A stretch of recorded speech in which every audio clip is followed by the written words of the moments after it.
Topic UPSC mains और GS paper third आपदा प्रबंधन डिजास्टर मैनेजमेंट के लेक्चर नंबर 15 है। सूखा ड्रॉट यूपीएससी मेंस और जीएस पेपर थर्ड।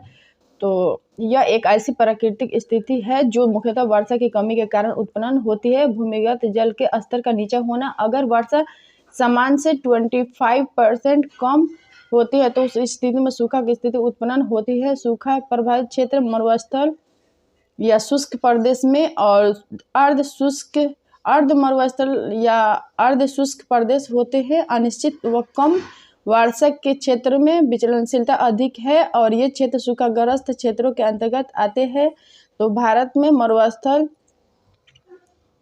और लद्दाख वाला क्षेत्र ये ठंडा मरुस्थल है और वृष्टि छाया क्षेत्र, रैन शैडो क्षेत्र पवन विमुखी ढाल की ओर और जैसे मिर्जापुर के क्षेत्र हो गया और बुंदेलखंड के, और ये थार मरुस्थल है जैसे राजस्थान, पंजाब, हरियाणा के कुछ भाग, गुजरात के और वेस्टर्न घाट के, पश्चिमी घाट के पूर्वी ढाल वृष्टि छाया क्षेत्र के ये अंतर्गत आते हैं। और जैसे महाराष्ट्र के विदर्भ क्षेत्र हो गया और तेलंगाना कर्नाटक के कुछ भाग हो गया।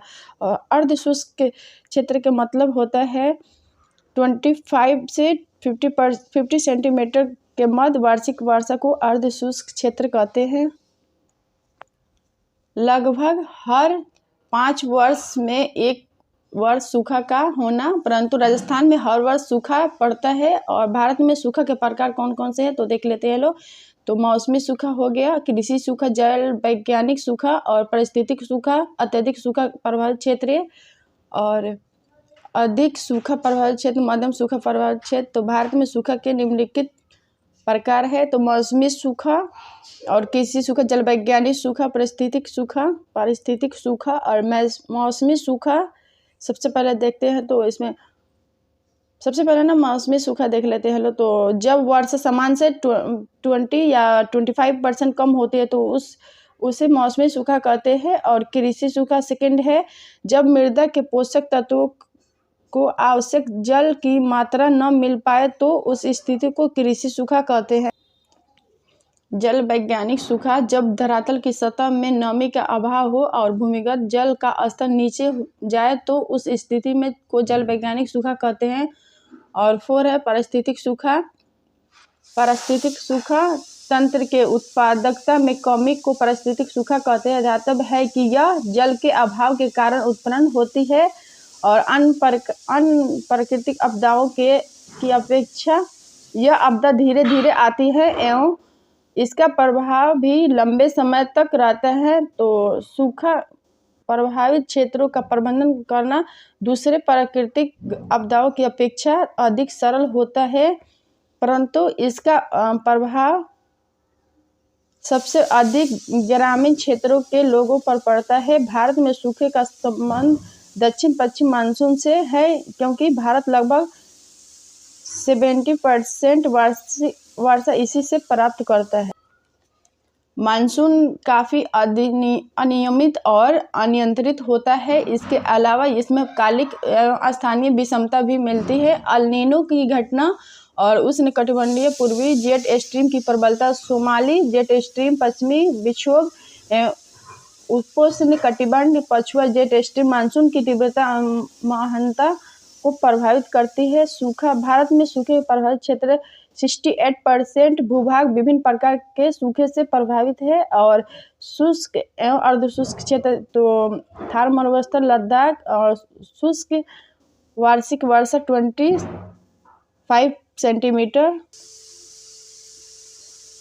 पाकिस्तान, जालंधर और अर्ध शुष्क क्षेत्र में देख लेते हैं तो जैसे राजस्थान और पाकिस्तान के सीमा हो गया और अहमदाबाद कानपुर के क्षेत्र हो गया और कानपुर जालंधर के एरिया। और अर्ध शुष्क 25 सेंटीमीटर से 15 सेंटीमीटर के बीच वार्षिक वर्षा। और पश्चिमी घाट के वृष्टि छाया क्षेत्र तो महाराष्ट्र के जलगांव और तेलंगाना के चित्तूर और कर्नाटक के उत्तरी भाग। तो ये मैप है, पश्चिमी चित्र है, पश्चिमी घाट के वृष्टि छाया क्षेत्र मैप है तो आप लोग देख सकते हैं। हेलो, ये वेस्टर्न घाट हो गया। और अन्य क्षेत्र में देख लेते हैं तो वैगई नदी तमिलनाडु में दक्षिण में तिरुचिरापल्ली जिला और तमिलनाडु का कोयम्बटूर क्षेत्र, उत्तर प्रदेश की मिर्ज़ापुर और झारखंड का पलामू पठार और पुरुलिया जिला, पश्चिमी बंगाल, उड़ीसा का कलाहांडी जिला और गुजरात का सौराष्ट्र एवं कच्छ क्षेत्र। और ये सूखे के प्रभाव है तो कृषि उत्पादन में कमी और खाद्यान्न उत्पादन में कमी और खाद्यान्न आपूर्ति न होने के कारण महंगाई बढ़ेगी और बेरोजगारी, कृषि आधारित उद्योग में कमी, सबसे अधिक प्रभावित ग्रामीण जनसंख्या और ग्रामीण जनसंख्या के क्रय शक्ति में कमी, पोषक आहार में कमी और ग्रामीण जनसंख्या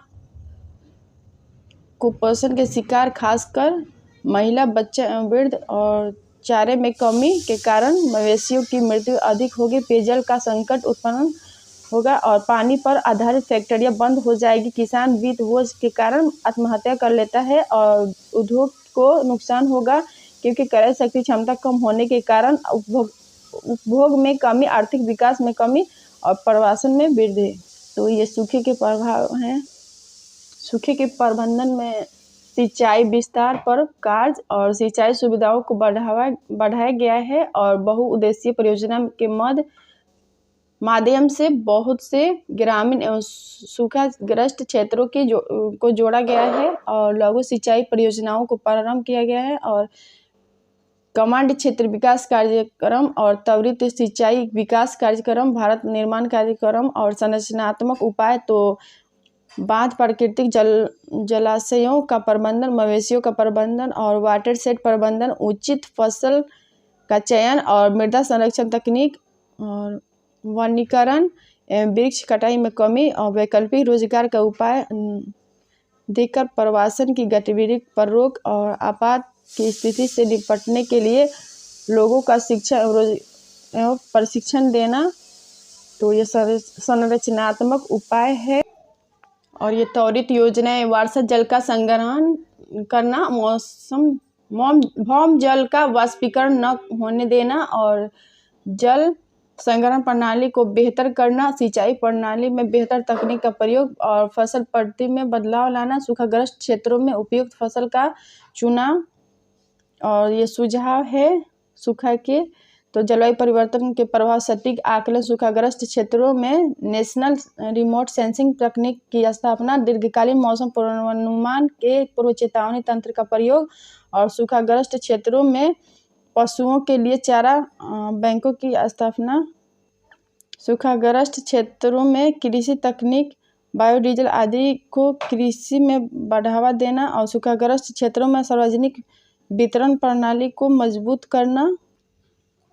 सूखा प्रभावित क्षेत्र कार्यक्रम वर्तमान में 16 राज्यों के 182 जिलों में चल रहा है और वनीकरण का विस्तार, भूमि, जल, मृदा आदि प्राकृतिक संसाधनों का उपयोग कर सूखाग्रस्त क्षेत्रों में नमी लाने का प्रयास और गरीब जनसंख्या की उपाय में वृद्धि करना और इन क्षेत्रों में पारिस्थितिक संतुलन को बनाए रखना और सड़क, विद्युत आदि सुविधाओं का विस्तार, पेयजल सुविधा का विस्तार, रोजगार के लिए वैकल्पिक उपाय जैसे पशु पालन और कुटीर उद्योग और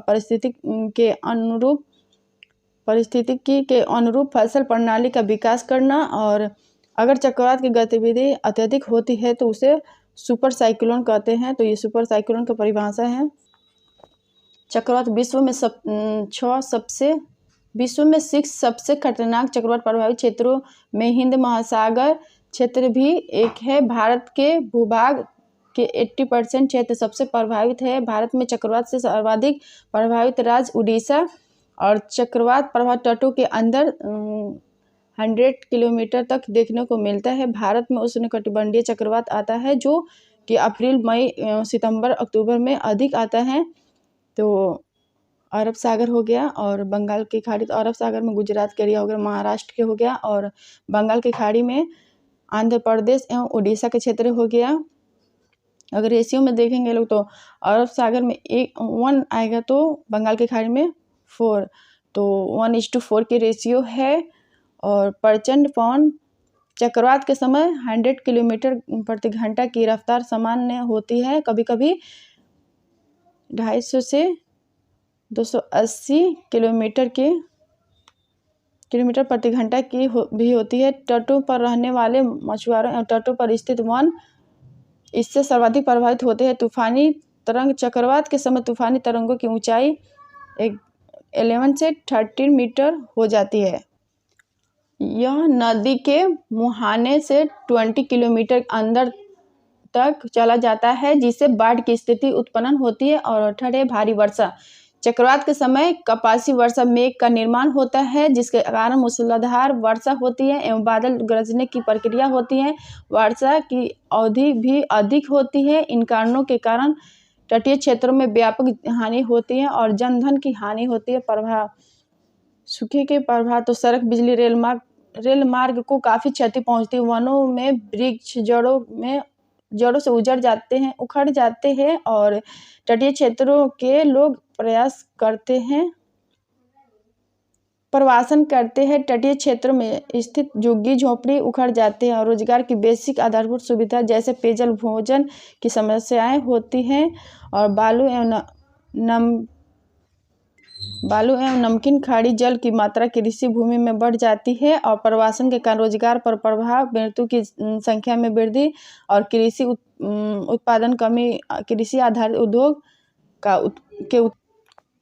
चक्रवात प्रबंधन तो राष्ट्रीय आपदा प्रबंधन प्राधिकरण का गठन इसका और NDMA और इसके चेयरमैन है प्रधानमंत्री और राज्य आपदा प्रबंधन प्राधिकरण, जिला आपदा प्रबंधन प्राधिकरण। इनका गठन आपदा प्रबंधन अधिनियम 2005 के अंतर्गत किया गया है और इंडियन मेट्रोलॉजिकल डिपार्टमेंट तो भारतीय मौसम विभाग तो EWS ईयरली वार्निंग सिस्टम के लिए इसके लिए मतलब भारतीय मौसम विभाग के लिए जिम्मेदार है EWS और पूर्व चेतावनी तंत्र देता है और चक्रवात संबंधी पूर्वानुमान एवं सभी मौसमी जानकारी के लिए नोडल एजेंसी है। और सेकंड, भारत में चक्रवात जोखिम शमन प्रोजेक्ट बनाया गया है तो संरचनात्मक शमन रणनीति और गैर संरचनात्मक शमन रणनीति है। तो इस प्रोजेक्ट में सभी 13 राज्य एवं केंद्र शासित प्रदेश शामिल किए गए हैं और NDMA ने चक्रवात प्रबंधन 2008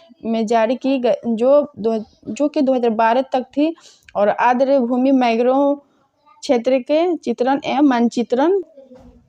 चक्रवात आपदा सूचना प्रणाली की स्थापना चक्रवात ग्रसित क्षेत्रों में लोगों को जागरूक करना और चक्रवात भविष्यवाणी के लिए मल्टी नोडल अथवा अति आधुनिक तकनीक का प्रयोग करना, तटीय क्षेत्रों में अवैध निवास को रोकना और तटीय क्षेत्रों में नवीकरण में वृद्धि करना। तो आज के टॉपिक है आपदा प्रबंधन के लेक्चर नंबर 15। तो आप लोग देख सकते हैं। अगर वीडियो पसंद आए तो like, share and comment, subscribe कर दीजिएगा लोग। Thank you.